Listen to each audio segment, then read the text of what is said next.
Hello friends and welcome back to my kitchen. Today we're doing a Sunday reset and we're going to be cooking up a zucchini slice, some pulled pork and a fish curry.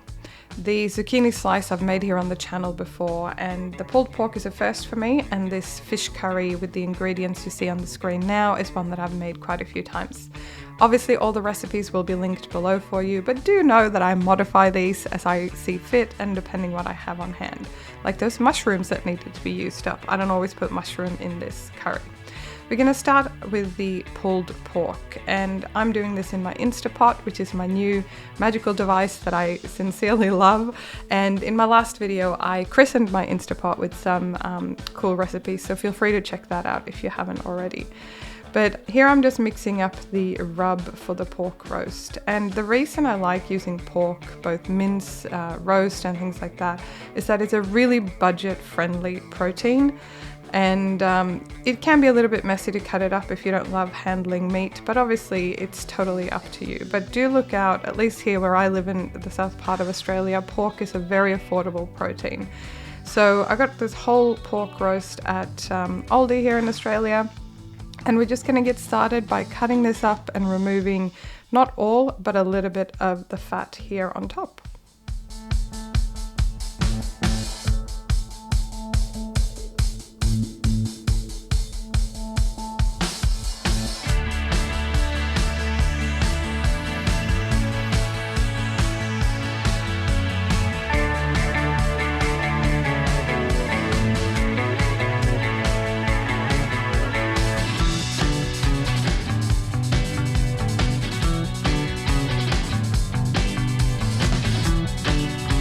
So we're going to be searing these bits in the Instapot before we get it to pressure cook. So I'm just cutting this pork up in sort of similar sized chunks and mixing them up with the seasoning mix.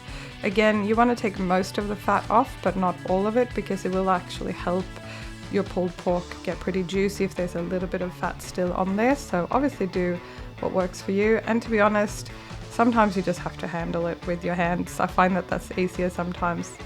I needed some beef stock as well. I often use stock cubes, and the recipe for the pulled pork also called for a bit of apple cider vinegar. So I'm just mixing that all up to get it ready. And obviously it's very hard to make pulled pork without barbecue sauce. Again, the recipe is linked below so you can follow along there.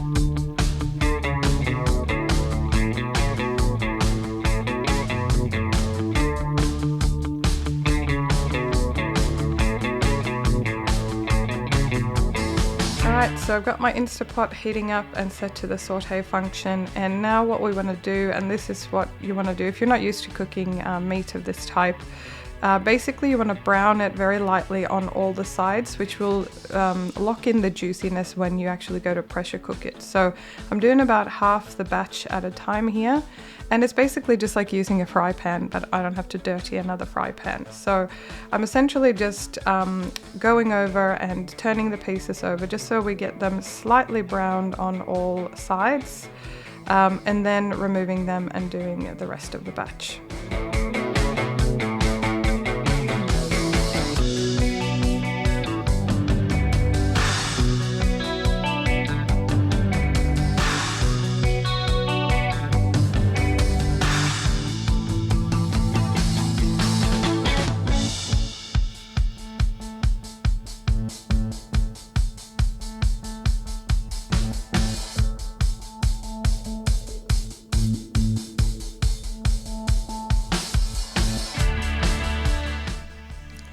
Okay, and the pot here, as you can see, does have a little bit of, so a couple of burnt bits in it from frying up the pork, and that's totally fine. We don't want to get rid of these flavors, so I'm just adding a little bit of water and again following the recipe here and giving it a little bit of a scrape to loosen all those bits, because we don't want to lose all the flavor that's sitting in here.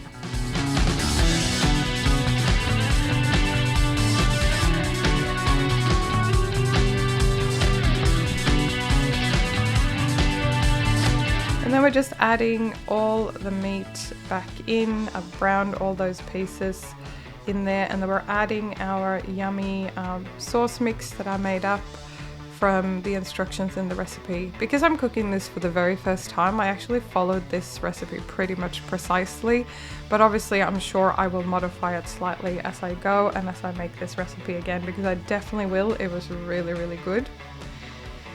And then we're just gonna pop that lid back on and get this bad boy cooking. And I really like that I could start with this and have it going in my kitchen, set it to pressure cook, and whilst I started to get ready and prep the other things.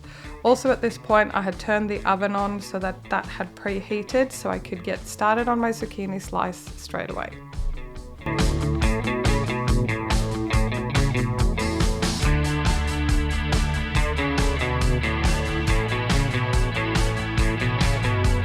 Now this zucchini slice, you do not have to use tuna, but I have started doing that to just bulk it out with some extra protein.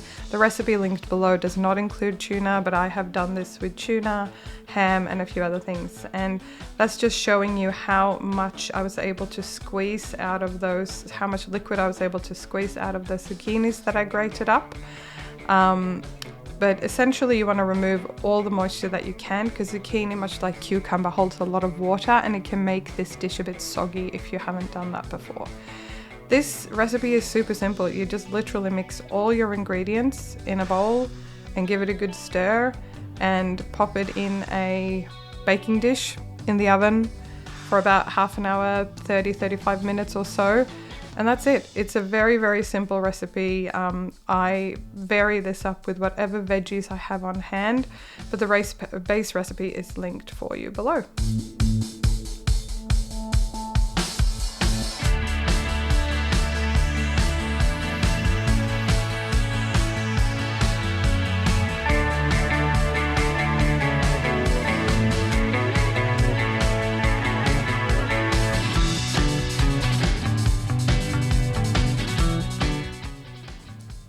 And when I cook, I do love to use stuff from my own garden.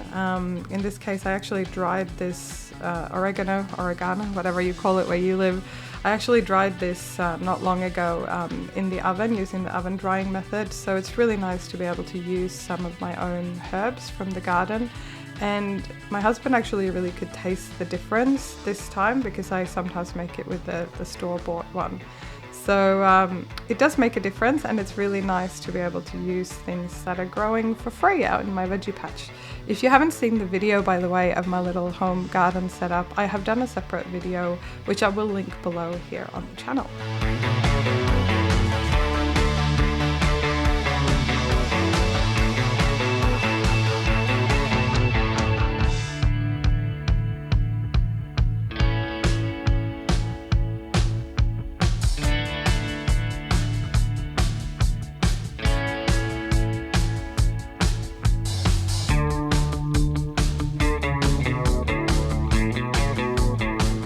Now that the zucchini slice is cooking in the oven and my pulled pork is hanging out in the background, I'm going to get started on the fish curry.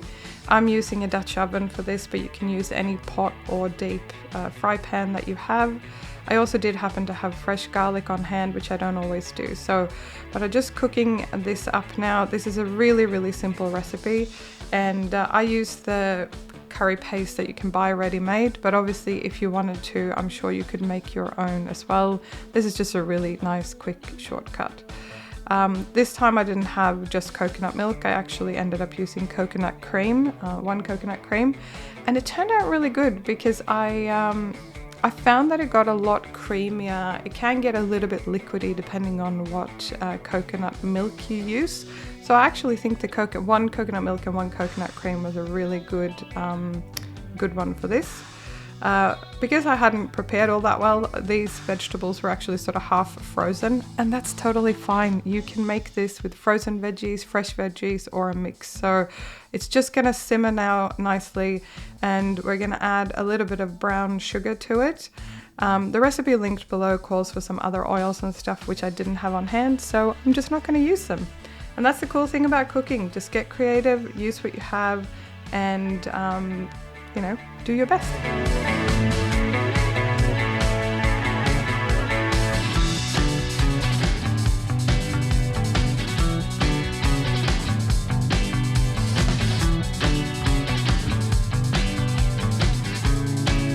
So the thing with your fish, like I said before, is that you only want to cook it for a couple of minutes because we are going to be reheating this. This was not for dinner this evening. This is something that we're going to be having later in the week. So I cooked this fish, or let the fish simmer in the pot with the other things, for about 3 minutes, and then I turned off the heat and moved it to the side. So you want your fish to be cooked obviously, but not overcooked. And here is our zucchini slice out of the oven. This is a slightly smaller baking dish, but it made 6 portions. And now it is time to shred up this beautiful pulled pork. This turned out really, really great. Both my husband and I really enjoyed it. And we had them on these sort of little buns. My husband obviously had a gluten-free one. And then we just made some homemade potato wedges to go with that, which turned out really, really yummy.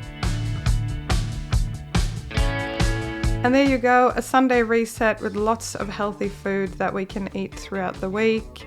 It doesn't take long to give your future self the gift of meal prepping. I hope you enjoyed this, and I hope that you do a Sunday reset if it helps you as well.